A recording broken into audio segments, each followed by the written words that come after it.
Welcome back. We're going to continue on with Chapter 8 and segueing into Chapter 9 here. And basically, what we have at the end of the Constitutional Convention is a constitution with a number of different aspects to it.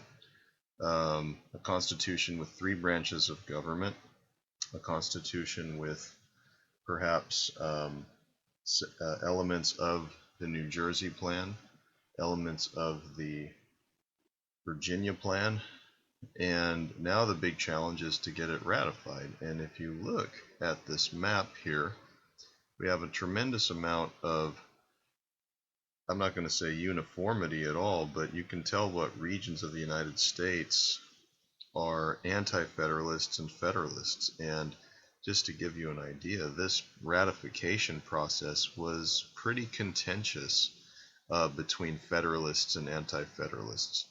Federalists, of course, are people that wanted ratification of the Constitution, who felt that a better, more efficient, stronger, centralized government would be better than a decentralized sort of confederation type of government.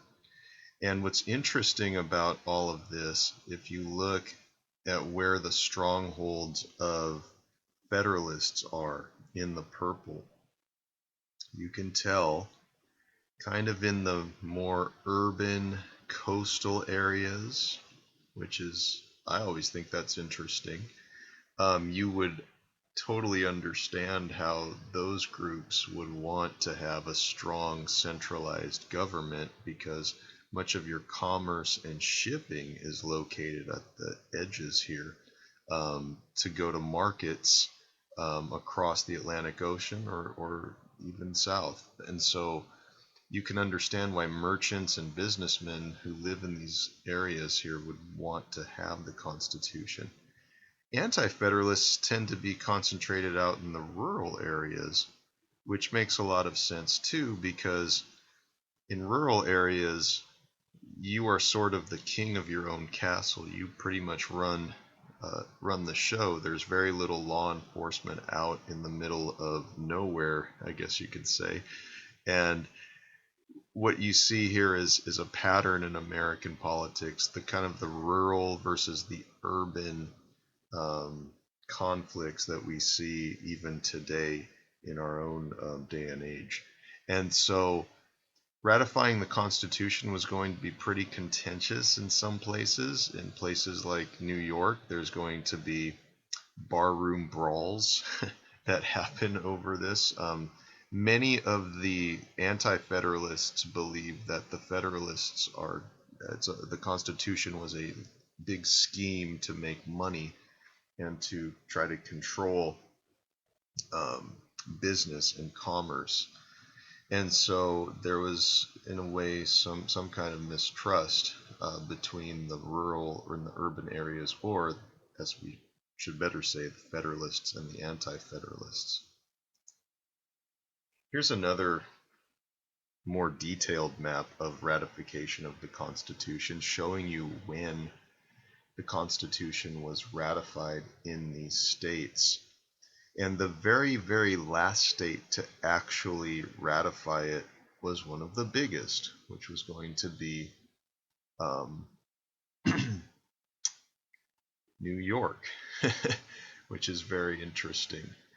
Of course, Rhode Island is going to be the last, but still, this area right here is significant, New York, because it is the most diverse state, really. I mean, Pennsylvania probably is a pretty close second, or maybe some people might even think it's tied for first. But this just shows you that that to ratify the Constitution, it was a very contentious process. It took a long time. It was difficult for all the states to agree. The way that the Constitution was ratified was that the Federalists came out with the Federalist Papers, which was basically a public media campaign designed to get people to go along with the ratification of this Constitution. James Madison was, of course, behind that, as well as other Federalists. And in a lot of ways, it swayed people in favor of ratification of the Constitution. So we get a Constitution finally by 1790, once Rhode Island finally ratifies the Constitution. So George Washington is going to be our first president, and the objective question here is, what were the sources of political stability in Federalist America? So we have a Federalist government, and perhaps one of the most important factors in creating stability in America is the fact that George Washington is the president. And in the presidential election here, it is a unanimous vote for President Washington. Washington doesn't get all the electoral votes, but he is the majority. He is the guy who people feel is best representative of their ideals, and so it's no surprise that George Washington, leader of the Revolution, tremendous founding father of the country, is the person that is going to head up the very first government of the United States. And George Washington is going to set precedents. He's the first one, and so there's a lot of pressure with that. George Washington wanted the presidency to have a certain manner about it. He wanted there to be some kind of pomp and ceremony behind it. I mean, we don't have a king as the United States, but what we do have is a nation that is dignified, and being the first president, he wanted to typify that idea and to make America look good in the eyes of the world with this new form of government that had really have never been tried. And the only departments that he actually created were three. He created the Departments of War, the Department of the Treasury, and the Department of State. Two of those are very interesting. The Treasury Department was basically headed up by Alexander Hamilton. Alexander Hamilton will be the father of economic policy in the United States, and somebody that has great respect for Washington, and Washington has great respect for. The Secretary of State in this case will be Thomas Jefferson, who has very different opinions about the way America should be compared to Alexander Hamilton. So George Washington, the precedent-setting president. And if we look at the election results real quick, you can see how almost unanimous this was. Now look closely too at the beginning of the nation here. We have two political parties.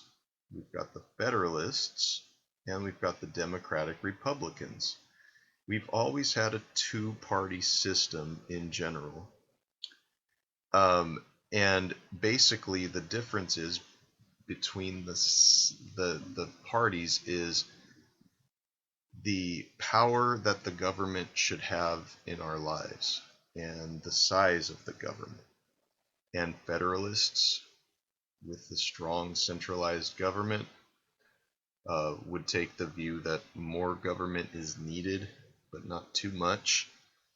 Democratic Republicans would be sort of the people that believe that government should govern a little bit less. And so even from the very beginning, we have differences over how the union should look in terms of what the government should do in this election. This election, of course, was not very hotly contested. Washington was the clear choice and the clear winner.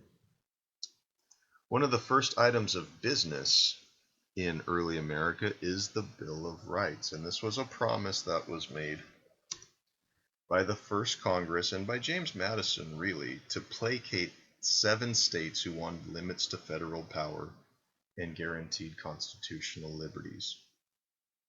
The Bill of Rights borrowed from existing state constitutions and the language of the Bills of Rights in many different states.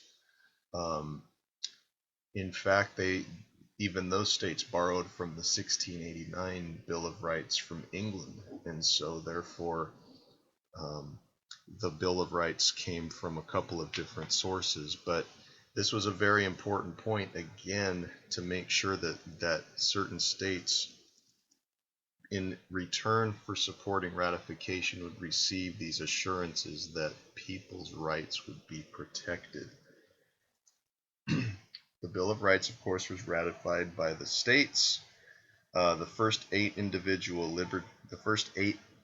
of Rights have to do with individual liberties, the rights of freedom of speech, the freedom of the press, the freedom to petition the government, the freedom to a fair, speedy, and public trial.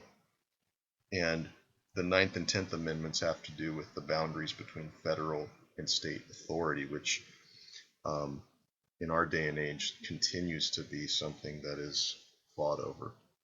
But the Bill of Rights, again, was an important item of business to be used to create stability in early America and to make sure America didn't fall apart. If they didn't pass a Bill of Rights, perhaps 7 states would not have gone along with the Constitution, and history would have been very different.